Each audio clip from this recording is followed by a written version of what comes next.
নমস্কার বন্ধুরা, তোমাদের কাছে আবার একটা নতুন ভিডিও নিয়ে চলে এসেছি। ভিডিওটা হচ্ছে যে দেখতেই পাচ্ছ, গ্রুপ সি এবং গ্রুপ ডি এক্সাম ডেট আজকে অলরেডি নোটিফিকেশান জারি করে দিয়েছে। সেখানে তোমরা দেখতে পাবে যে এটার অলরেডি পরীক্ষার ডেট রিলিজ করে দিয়েছে, এবং এখানে এই ভিডিওতে তোমরা পরীক্ষার ডেট, টাইম এবং কতগুলো দরখাস্ত পড়েছে এবং কত শূন্যপদ আছে সেটা নিয়ে তোমাদের কাছে আমি তুলে ধরবো।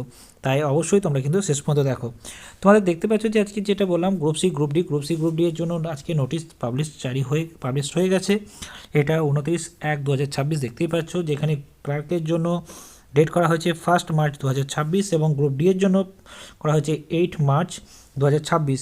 কখন নেওয়া হবে না, দুপুর 12টা থেকে নেওয়া হবে। এবং দেখতেই পাচ্ছ যে গ্রুপ সি পদের জন্য 1 ঘন্টা 50 মিনিট এবং গ্রুপ ডি পদের জন্য 1 ঘন্টা 20 মিনিট টাইম দেওয়া হয়েছে। যদিও বা ভিজুয়ালি অর্থাৎ ভিএইচ অর্থাৎ যারা ক্যান্ডিডেট রয়েছে তাদের জন্য কিন্তু এক্সট্রা করে তোমাদের 30 মিনিট টাইম দেওয়া হবে, এবং সেটা শুধুমাত্র ভিজুয়ালি হ্যান্ডিক্যাপ যারা তাদের জন্য। এখানে টোটাল তোমার প্রায় 16 লাখ মতো কিন্তু কি হয়েছে, দরখাস্ত জমা পড়েছে, এবং যার মোট শূন্যপদ হচ্ছে কত, 8,477টি।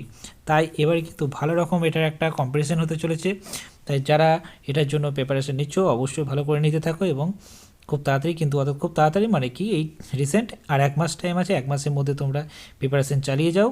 1 মার্চ এবং 8ই মার্চ কিন্তু পরীক্ষা হবে। এরপরে যদি তোমাদের কোনো কিছু কোশ্চেন থাকে তাহলে অবশ্যই কমেন্ট করে জানিও, আমি তোমাদেরকে অ্যান্সার দেওয়ার চেষ্টা করব। যদি ভিডিওটা ভালো লেগে থাকে অবশ্যই লাইক, শেয়ার, কমেন্ট করে দিও এবং সঙ্গে সাবস্ক্রাইব করে দিও। Thank you.